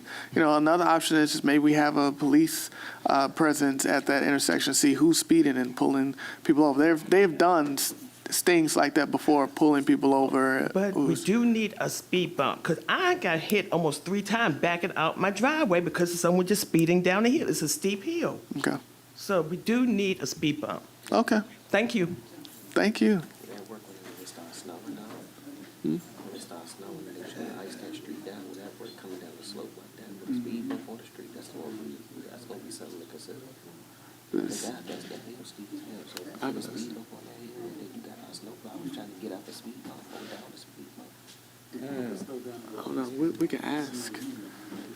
We can ask.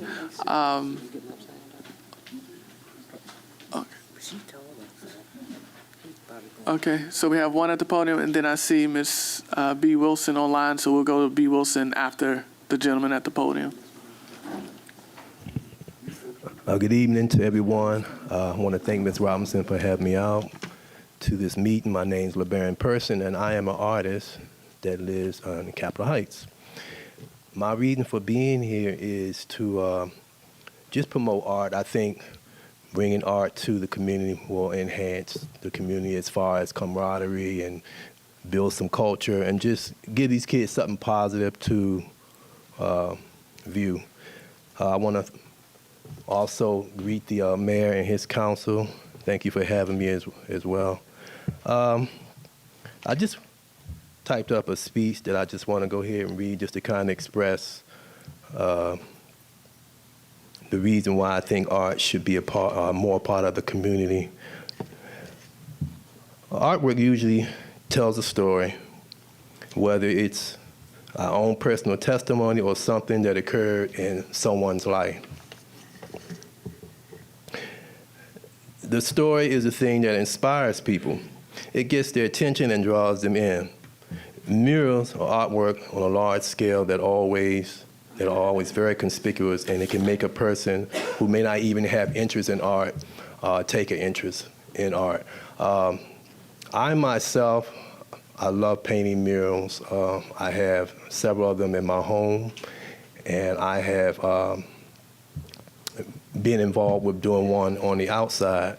So I just wanted to bring the idea to the community. I think it will help the children. I think it will bring the children together as far as just getting involved in the arts. A lot of them are involved in sport, but I think if we push the arts and get them more involved in the arts, it will, I think, give them something positive to think about, get involved in something that will just enhance the community.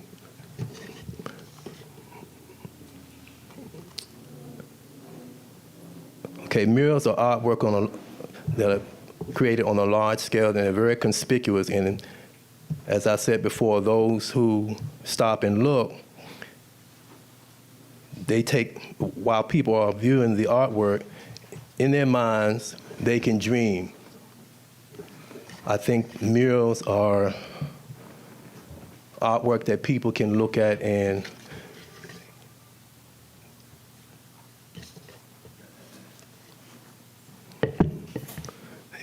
they can explore their own imaginations. Life-size murals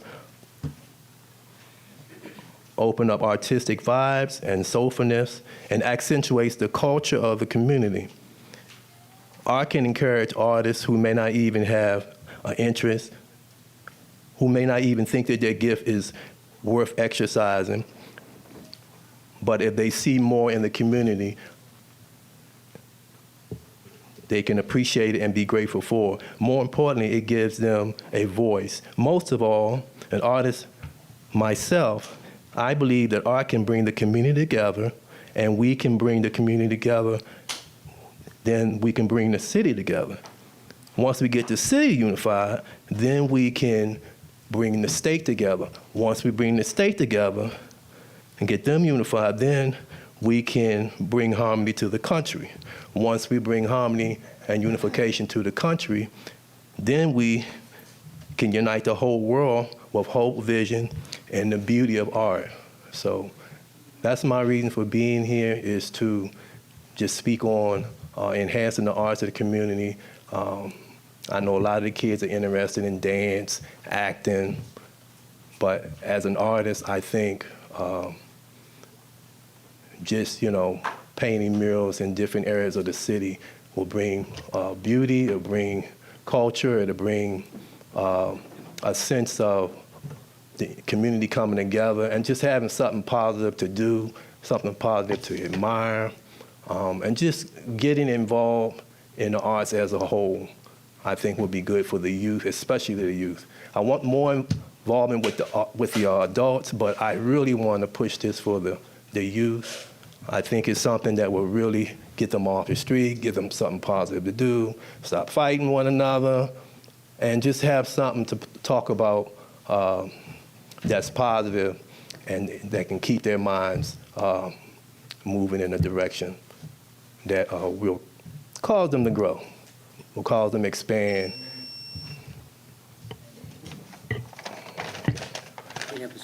I have a question. I also brought one of my pieces so everybody can see. Thank you. You could stay at the podium and show it because they can see it online as well. Okay. Yeah, so you can see it online. I mean, I have a question. So are you asking us something, or are you just making us aware of?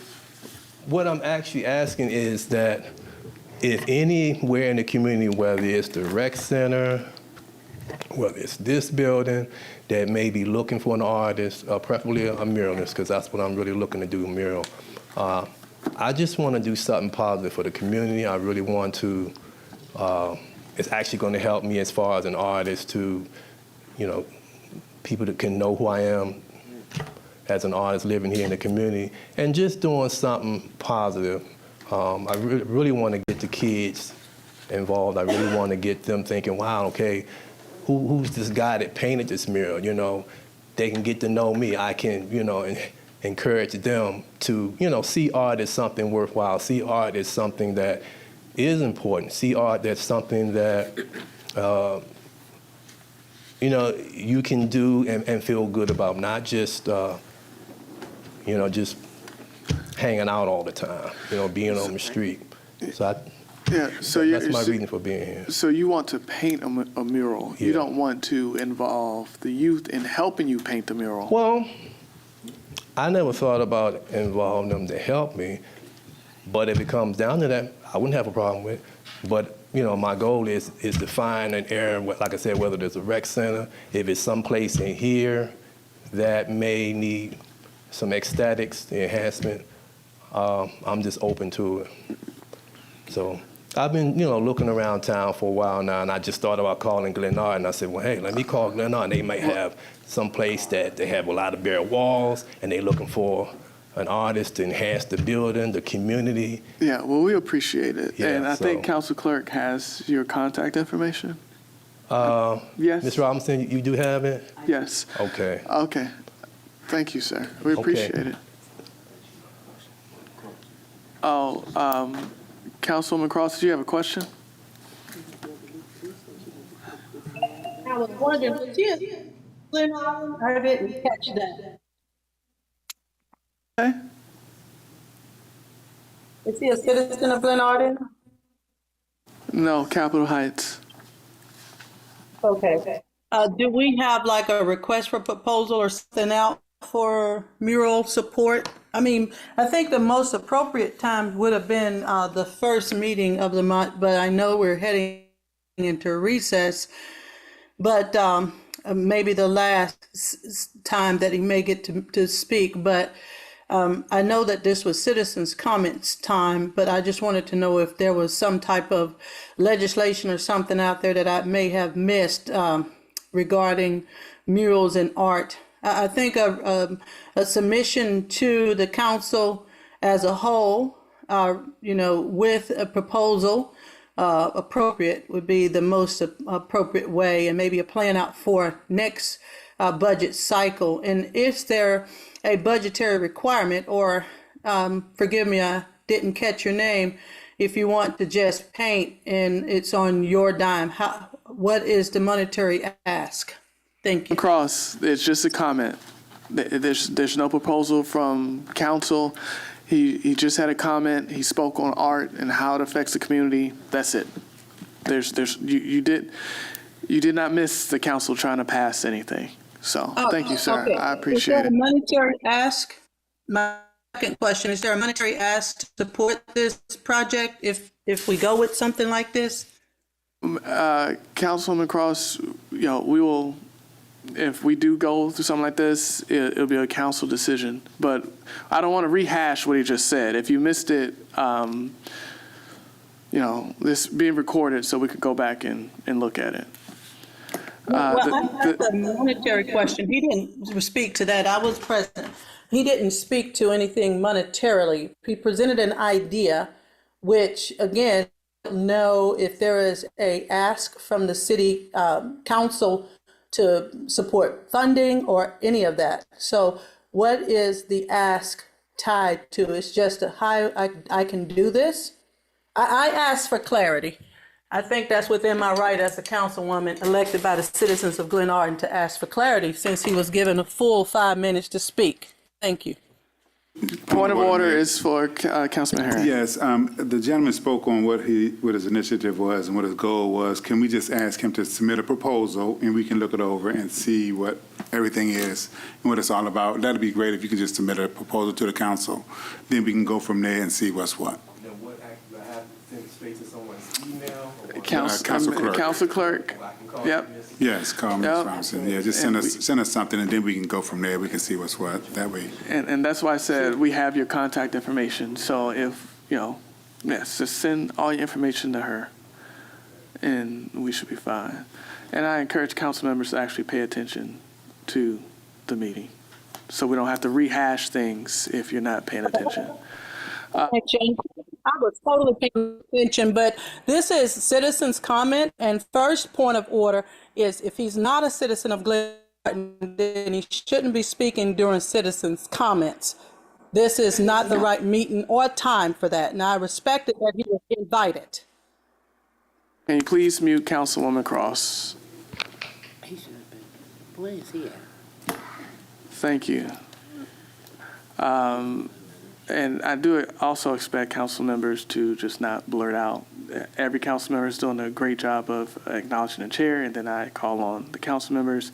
Nobody's trying to not give someone the mic to speak, because every councilwoman and councilman has a right to speak. I just simply made a comment of people paying attention. Ms. Wilson, Ms. B. Wilson. Hi, yes, thank you. This is Brittany Wilson. I am a resident of Livermore Town Center, and I do appreciate the stop sign with the camera on Glenarden Parkway and St. Michael, as well as Geaton Park Place. We all know the raceway that Glenarden Parkway can be, so I do appreciate those stop signs with the cameras. However, has there been further conversation about putting a formal line as to where you are to stop? My husband, who has been a police officer for 17 years, appreciates safety, believes he has a good idea of where to stop at stop signs, but still received a ticket for doing that. So if there is to be something that triggers a ticket, there should be an indication of what triggers it. So has there been any further conversation on that? Yes, ma'am, it has. We've discussed it, and we're in the process of putting some striping down. We were with Mr. Wood. Mr. Wood, unfortunately, went to another jurisdiction. But yes, we have discussed that, and that is in the works to put striping down, so that there's at that place, I think it was a four-way. Because remember we talked about it being a bus stop. Actually, Ms. Cynthia Gray initially brought that up maybe a year ago before there was even a stop sign camera there. And because that has, I think, 3 or 4 bus stops that stop there, and kids cross that street, but there's no crosswalk. Yeah, there's no lines. And so, I mean, it's a good point. We're in works with trying to set that up. Perfect. Thank you for your help on this. Thank you. Was that all? That's it. Thank you. Okay. Are there any other public comments before we adjourn? This one is quick. I can speak with you afterwards. I'll speak with you afterwards. Okay.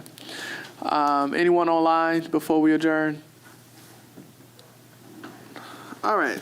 Thank you, citizens, for coming out to our meeting. Our next meeting will be actually the work session, I believe. No, I'm sorry. The next meeting will be next Thursday for the budget hearing. That will be at 7:30. What's the exact date on that? It's the 27th, May. The 27th. And it's at 7:30. So citizens, the budget was posted in the newspaper. And on the website. And on the website. So if you want a copy of the FY27 budget, please reach out to the city. We can provide one to you. And next Thursday at 7:30 will be an opportunity to speak on it. With that, the time is 9:32. This meeting is now adjourned. Thank you. Now,